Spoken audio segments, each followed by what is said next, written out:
shifts to general community quarantine. And as expected, long lines greeted commuters at the MRT-3 Taft Avenue station in Pasay City on Monday morning. Before the quarantine, a train set can carry over 1,000 passengers. But under the GCQ, passenger ridership is kept to just 153 passengers, a mere 13% of its original capacity, to maintain physical distancing. Ang isa sa guidelines po ng IATF natin sa DOH is the social distancing. So, in-implement po namin yan mula dun sa pilahan sa baba hanggang sa taas hanggang sa platform. Ngayon, dun naman sa loob ng train, ilagay din namin ang social distancing na 1 meter para po hindi po tayo magkaroon ng spread ng coronavirus. Signages and markers are placed in areas leading to the ticket booths, waiting platforms, and inside the trains to maintain the 1-meter distance between passengers. Footbaths are also present at the entry and exit points. Passengers are required to wear face masks. Temperatures are also taken before they're allowed into the station.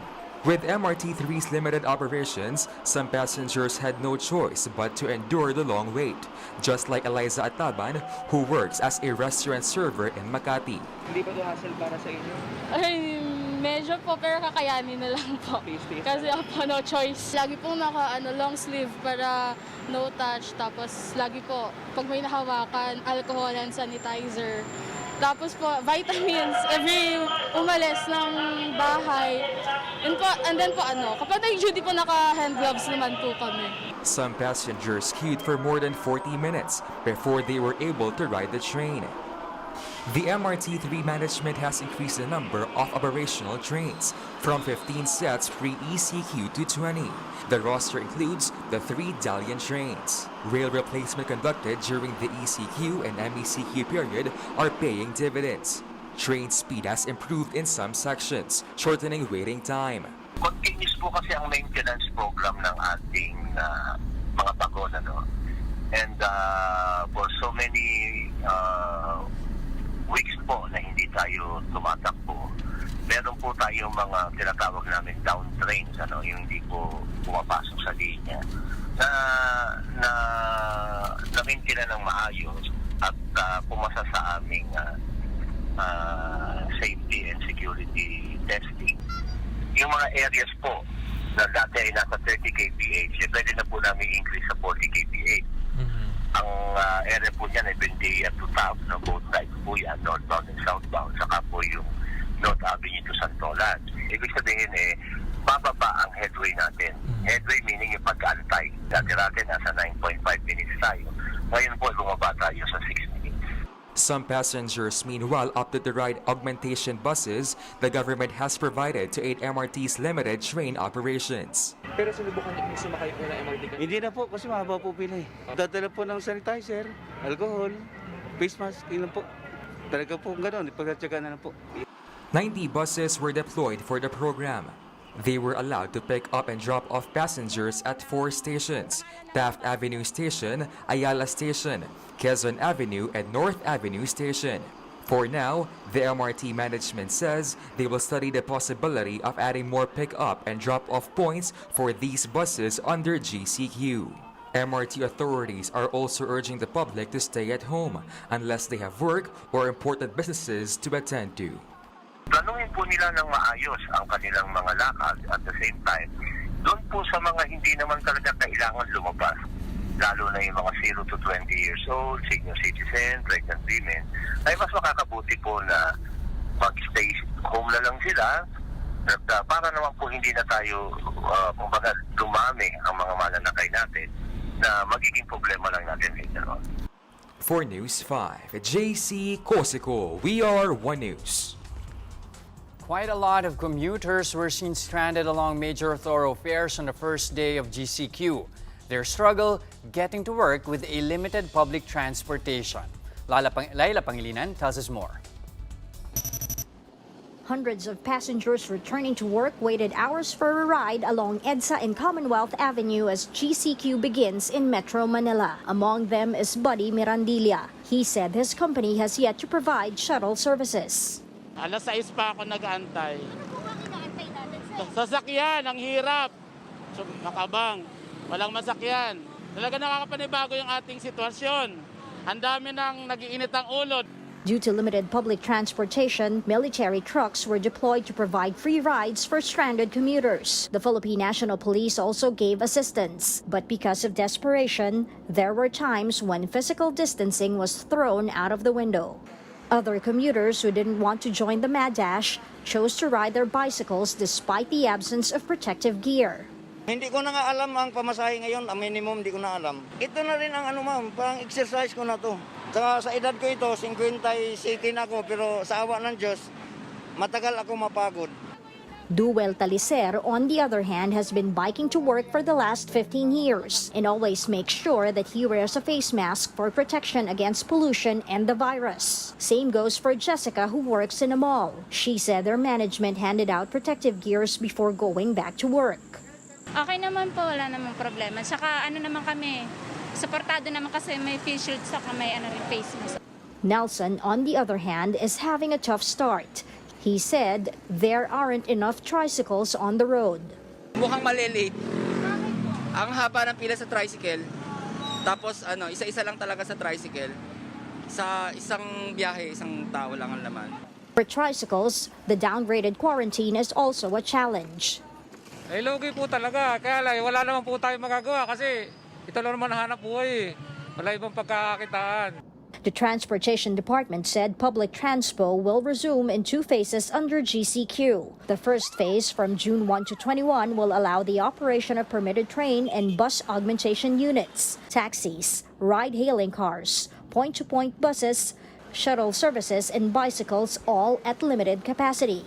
The second phase, from June 22 to 30, will allow public utility buses, modern jeepneys, and UV Express vans. For News 5, Laila Pangilinan, We Are One News. The Interagency Task Force admits that it faced a huge challenge with stranded passengers, especially along Commonwealth Avenue earlier today. Because of the lack of public transport serving Quezon City's major thoroughfare, the armed forces needed to send out trucks and buses to pick up commuters and bring them to EDSA. The government's anti-COVID efforts chief implementer, Carlito Galvez, said they're already discussing these concerns with the MMDA. Interior Secretary Ed Año appeals to the public for understanding as the government will bring back public transport in phases to avoid a surge of COVID-19 cases. Presidential spokesperson Harry Roque announced the list of areas under GCQ from today to June 15 as prescribed by the IATF. In Luzon, areas under GCQ include Pangasinan, Cagayan Valley, Central Luzon, Calabarzon, and the National Capital Region, including Pateros. In Visayas, the lone region under GCQ is Region 7 or Central Visayas. And in Mindanao, only 2 cities are under GCQ, and those are Zamboanga and Davao City. The rest of the country are meanwhile placed under modified general community quarantine until June 15. COVID-19 cases in the Philippines continue to climb. As of today, the Health Department tallied 552 more coronavirus infections. 100 are fresh cases, while at least 400 were reported late. So far, there are at least 18,600 COVID-19 cases in the country. 3 people died in the past 24 hours, which raises the country's death count to 960. 70 people recovered from the disease overnight. Currently, almost 4,000 patients have survived the SARS-like disease. We'll pause for a short break, but up next, the DTI inspects salons and barber shops that are raring to start accepting customers soon. And human rights groups are sounding alarm bells over President Duterte's decision to certify as urgent the anti-terrorism bill.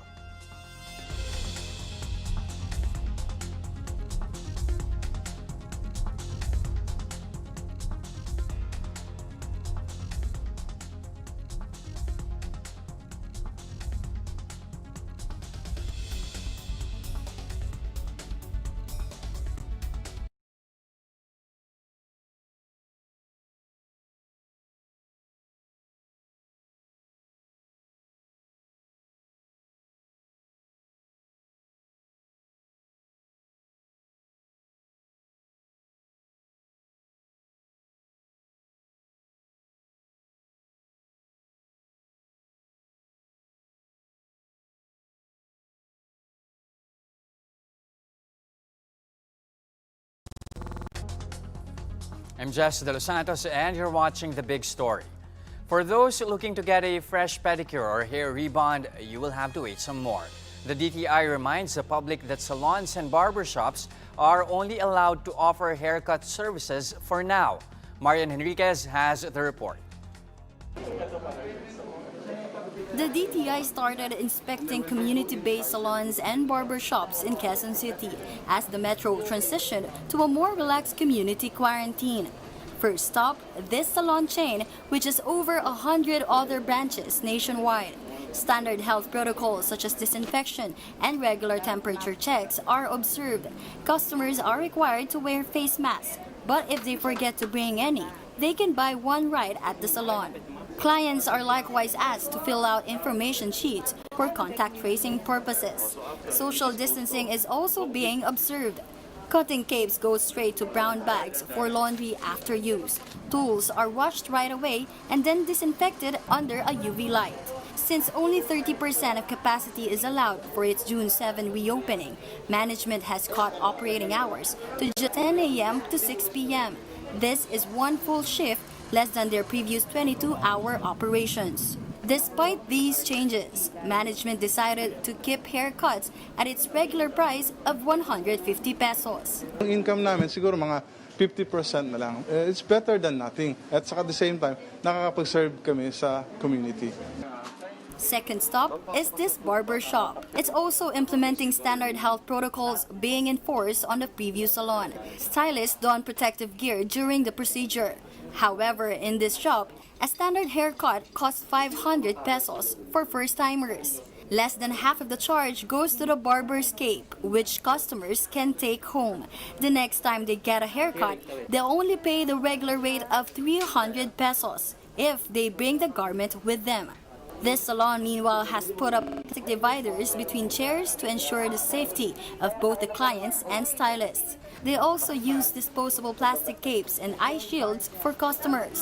Previously, they could serve as many as 6 clients at a time, but because of the current situation, they're capping that number to 3. They're also looking at increasing their rates by an additional 10 to 20% to cover the cost of protective gear and disinfectants. Trade Undersecretary Ruth Castello said the government cannot control the prices of services being offered by salons and barbershops, but they are appealing to business owners and consumers to find a middle ground. Hindi naman controlled kasi talaga ang presyo niyan, but we of course also appeal to both consumer and business. Sa panahon ngayon, kailangan natin magbayanihan. So kung magtaas man ng bahagya yung mga establishments na ganito, pagbigyan na rin natin. Pero hindi rin naman yung sobra-sobrang taas na alam natin kung gaano kalayo na from the previous price. The DTI reminds the public that only haircut services are being allowed. Hair rebonding and coloring are prohibited, so do manicures and pedicures. Meanwhile, in this mall in Quezon City, at least half of the approved shops are open. The mall admin noticed that people have become very disciplined and are now compliant with protocols of social distancing. Siguro dahil sa gradual na pag-open natin from MECQ to GCQ, mas alam na ho nila yung mga linya naming yung mga one-way namin na dinadaanan, na kailangan daanan. Yung safety protocol officer namin, halos wala siyang sinasaway ngayon kasi ang mga tao, kabisado na nila kung saan sila pupunta, saan yung one-way, saan yung at least yung dadaanan nilang tama. Viandre is confident that customers will still follow public health protocols, even if more people will go to malls when salons and barbershops open. For News 5, Marian Enriquez, we are One News. Commuters struggle to get to their destinations with public transportation limited to just a few options. But despite fewer vehicles on the road, parts of EDSA was still plagued with traffic. Gerard de la Peña has the rest of the story. Traffic crawled along EDSA on the first day of general community quarantine in Metro Manila. Vehicles crept from Estrella to Camuning on the northbound lane, as well as from Cubao down to Ortigas on the southbound lane. Authorities closed the two inner lanes which are meant for buses. Out of habit, private vehicles avoided the yellow lanes which were designated for the exclusive use of city buses before the capital was placed under an enhanced community quarantine. But the plan to use MRT stations as bus stops did not push through. The Transportation Department and the MMDA said they need to iron out a few kinks before rolling this out. We downloaded almost 33 million sa MMDA para sila yung gumawa nitong mga bus stops na to, nasa ilalim ng mga MRT3 station. So, ongoing, ginagawa pa po yan ng MMDA. And despite clamor for bike lanes, bikers were instead told to avoid EDSA and wait for the long-term plan for the construction of the right infrastructure. The DOTR's bus augmentation program along EDSA surprisingly moved even without passengers, which is ironic considering that many passengers were stranded in other parts of the metro due to the absence of public transport. TNVS and taxis were allowed to get back to operations starting today, but only those with special permits from the LTFRB. Yun talaga kasi sumusunod tayo sa batas kasi pag lumabas kami, huli kami ng mga high patrol, 5,000 ang multa sa namin. Kaya sumusunod lang tayo sa batas. Talking to One News earlier today, Grab said around 4,000 Grab cars and taxis have been deployed around the metro, but commuters should expect more units in the coming days. With the taxi service, there's, I believe, around 2,000 units available. And then with the Grab car service, also a similar number. But we are currently ongoing, we have currently trainings ongoing and disinfectant and safety barrier distribution for the remaining 16,000 other TNVS operators that were allowed by the LTFRB to begin operation. But the MMDA and the DOTR said they are now looking at opening new routes, particularly along Commonwealth Avenue as well as between Cavite and Metro Manila. Later on, ang LTFRB, tinitingnan din nila yung possibility of opening some other routes, no? Unti-unti, gradual, may transition tayo dahil ayaw natin na biglang buksan yung grapo na yan, ano? Ang tendency ng Pilipino kasi kapag binuksan mo yung grapo, lahat yan maglalabasan. Number coding in Metro Manila is suspended until such time that the Metro Manila Council is able to publish its reimposition in newspapers of general circulation. For News 5, Gerard de la Peña, we are One News. These are the other big stories today. President Rodrigo Duterte has certified as urgent the anti-terrorism bill, allowing Congress to fast-track its approval. In a letter sent to House Speaker Alan Cayetano, Duterte said the bill will address the urgent need to contain the menace of terrorists.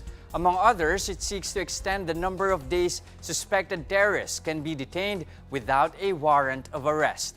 Rights groups have warned that the bill's enactment would worsen the human rights situation in the Philippines.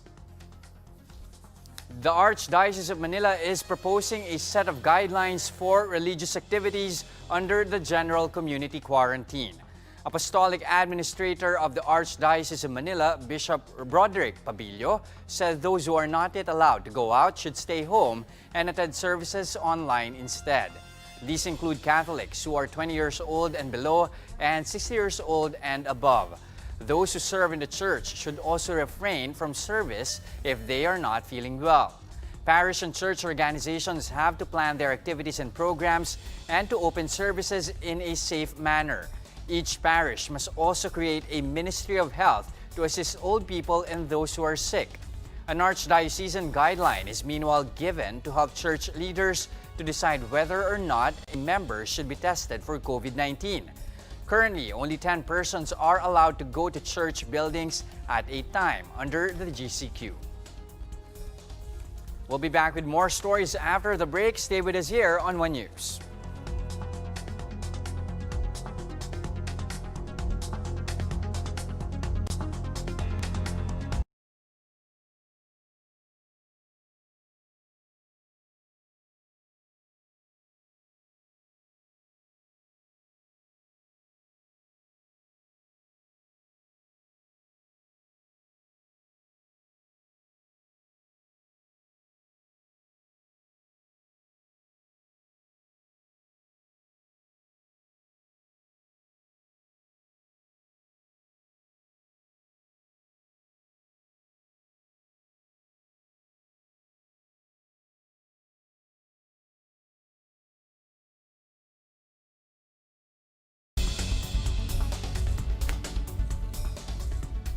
I'm Jess De Los Santos and you're watching The Big Story.